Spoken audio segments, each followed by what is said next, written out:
HIMARS, F-16s, Abrams, ATACMS, Patriots. All this weaponry has been helping to defend Ukrainian territory from the onslaught of Russian invaders for many months and years.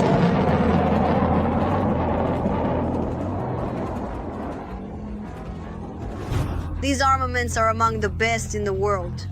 There is one more thing that unites them. They are all American.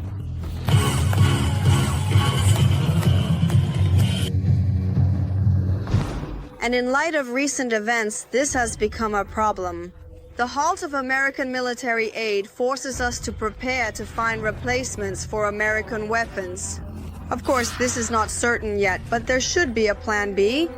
And looking ahead, we can say that it is possible to replace them with a... Oh. Subtitles made by Dimitrovsky. What analogs of American weapons exist in the world and Europe, or perhaps in Ukraine? Will this replacement come without losses in defense capability? We will tell you all about this and more in just a moment. The first weapon we will focus on is the F-16. Ukraine has been waiting too long for these fighters. But the wait was worth it. The aircraft is the best in its generation. It has been battle-tested. It is quite cheap due to mass production. Therefore, it is economically advantageous because for minimal money, for minimal cost, you get maximum efficiency. Of course, no one will be taking the F-16s away from Ukraine. And European countries have promised to deliver more American fighters.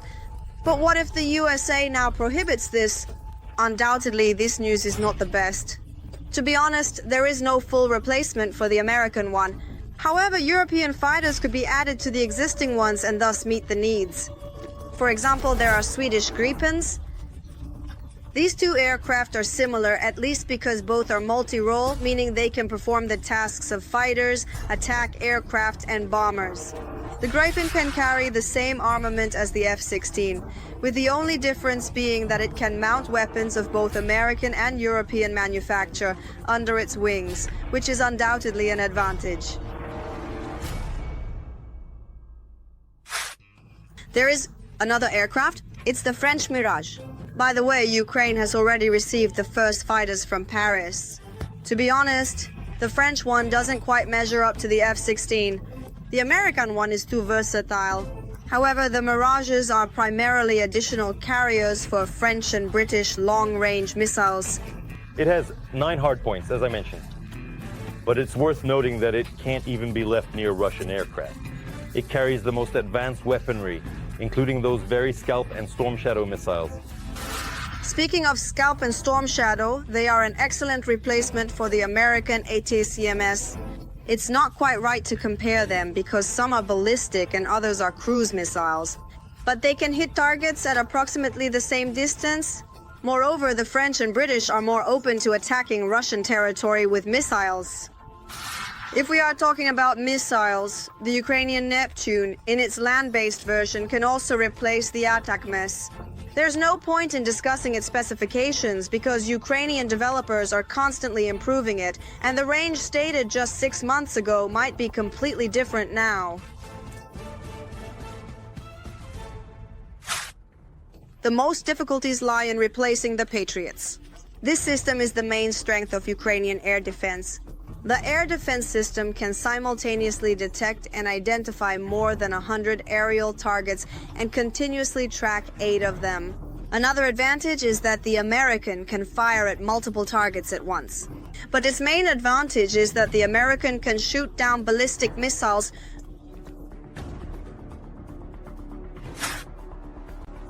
Other European air defense systems in Ukraine do not deal with ballistics, but the Ukrainian SAM can. We are talking, for example, about the Kelchin missile system, which became known in 2021.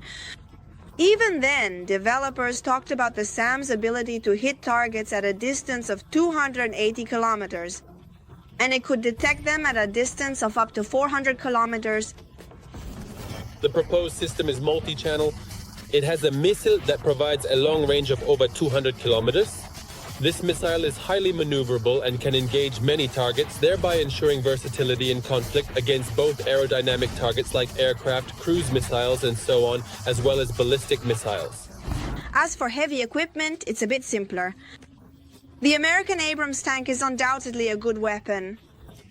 Today, the M1 Abrams is considered the best main battle tank in the world. It has been around for a long time, but over the years it has been repeatedly upgraded and has proven itself very effective in combat against Soviet and Russian-made tanks.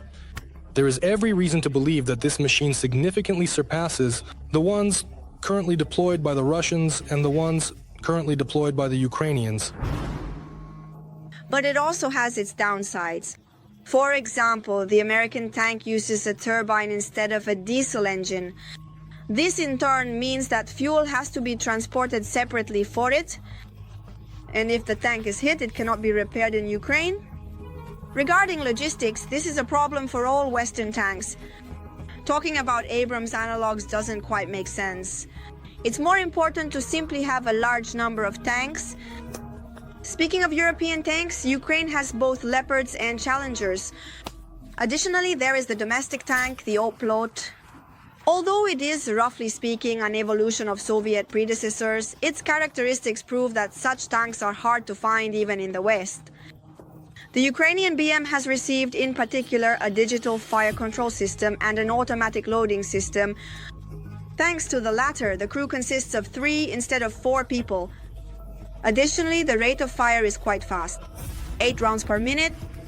One of the most important features of the onslaught is its armor. Penetrating it is practically impossible. There is even a replacement for the indispensable Starlinks. Yes, it's not a weaponry, but on the front line, it's hard to imagine life without them. So, if Musk does decide to leave Ukrainian fighters without communication, there will still be a connection. Starlinks will be replaced by a French operator. According to media reports, it is already cooperating with European organizations and has equipment that can be quickly deployed in Ukraine. Of course, we don't want to talk about replacing American weaponry and other things at all. However, it's reassuring that there is indeed a replacement. Even more reassuring is that Ukrainian weapons can partially replace American ones. Write in the comments what you think about the replacements and analogs of American weaponry. Also, like this video and be sure to subscribe to our new Arsenal channel so you don't miss anything interesting.